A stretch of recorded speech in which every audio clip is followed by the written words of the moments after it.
Want to hit the ball further and with better control? It all starts with your legs, and today I'm going to show you the exact leg exercises I use to improve my own game. Thanks, man. I'm professional golfer James Colin Davis. In this video, with the help of the head trainer at Nakhjavani Golf, Mason Prevost, I'm going to take you through some of the off-season leg exercises that can make a huge difference to your game.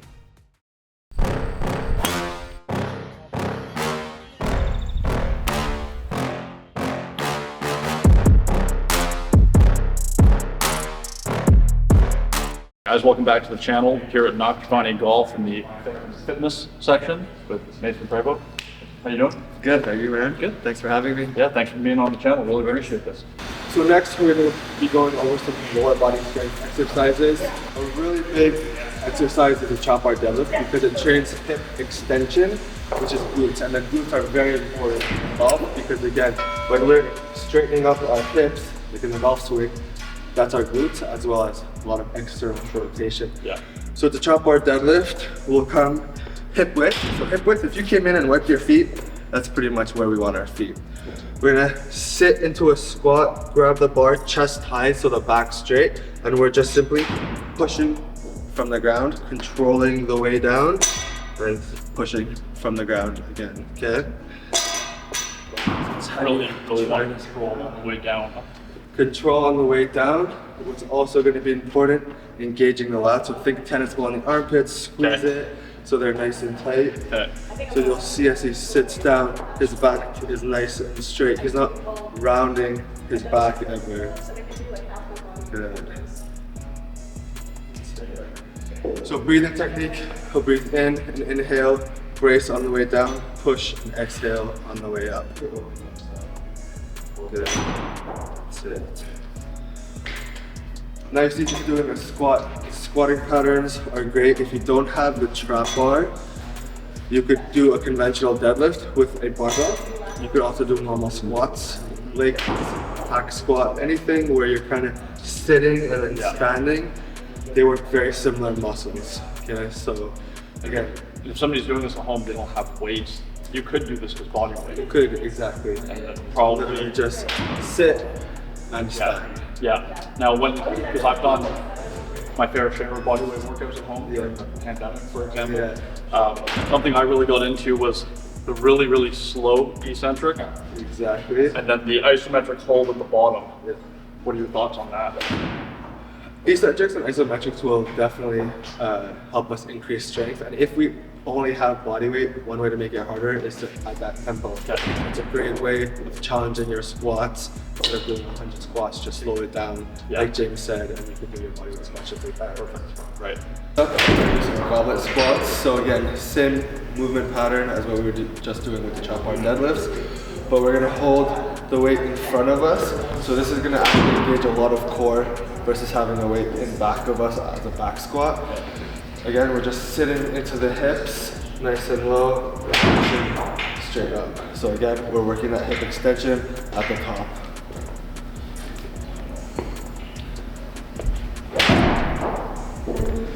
So you're sitting nice and low. If you could get to a good 90 degrees, so where his leg is straight here, that's awesome.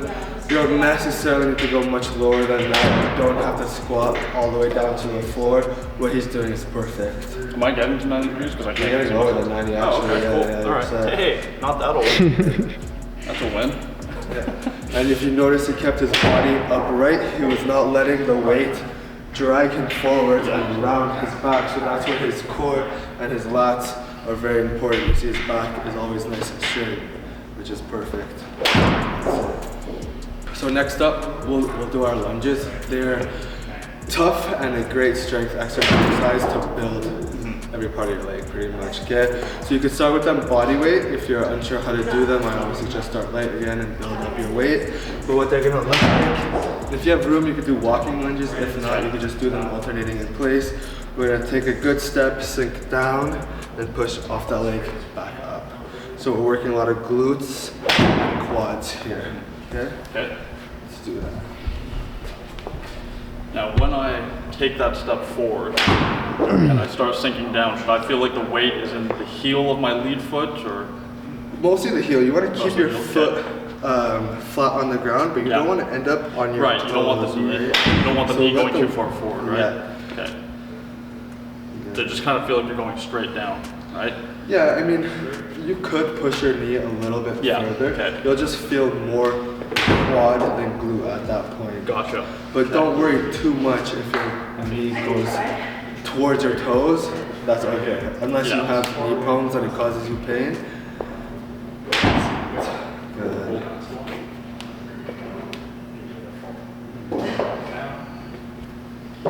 Yeah, these are one that I've never liked, so I have to say I'm guilty of having avoided them at times. Yeah. No one likes them. No, they're not fun, but said they're effective. Yeah, they're Usually the things we don't like are pretty effective. Yeah. So here we have our leg press. Again, if you have these machines available to you, then they're great to use because we could work a lot of strength with overloading machines and free weights. And of course, the body weight, right? Sure. So again, in off season, when we're trying to build some strength, load up some weight on this guy and push it. Make it challenging for us because again, when we're challenged by weight and we're stimulated by that weight, it's going to force us to get stronger. So our body's going to recover and make that weight seem easy. We keep progressively making it harder. We get stronger and stronger for our golf season. So we're going to take a seat. Good. James is going to set his feet up on the platform. So our platform is kind of small. Big conventional gyms might have bigger ones. Just set it in the middle, feet again at less hip width. You don't have to overthink it too much. But if you have them a bit higher, it'll be more glute. If you have it a bit lower, it'll be more quad based. Okay. So he's going to push up on the platform with his legs, bring the handles in, and he's going to pull into the handles while he's doing the exercise to just again create more stability. We don't want to be waving our arms up in the air, especially when we have some heavy weight on here. Keep everything nice and tight.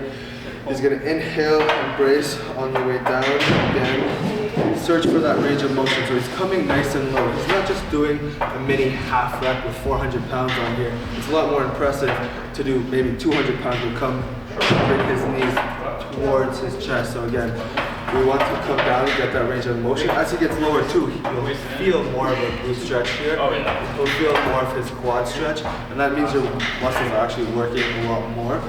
And it actually stretches your muscles more, which benefits the lengthening part, the stretching part of the flexibility in the muscles. That's it. There we go. Yeah, big fan of leg presses. That's it. Good. And then when you're done, just make sure put the handles out. That's that. When it comes to strength training in the off season, you could work 8 to 12ish reps, depending on your exercise, depending on what we're doing. We could go under that towards 6, but typically not really less than that. And then when we're working more like 1 rep maxes or 3 to 4 reps, there'll be a lot more like power involved. So moving heavy weight, but as fast as we can. And that'll transfer a lot in our preseason into our season golf. Alright, that's it for this video. Those leg exercises are a game changer when it comes to building strength, stability, and power into your golf swing. Incorporating these into your off-season routine will help you come back even stronger and ready to perform at your best. If you found these exercises helpful, make sure to like the video, go ahead and share it with your golf buddies. And if you want more golf fitness tips and tricks to level up your game, don't forget to subscribe to the channel and hit that notification bell so you never miss out on any new content. Also, make sure to follow Mason on Instagram. He posts a ton of great fitness content that you don't want to miss. Lastly, I'd love to hear about your progress. Drop a comment below letting me know which exercises you're most excited to try. Or if you have any questions, I'm always here to help.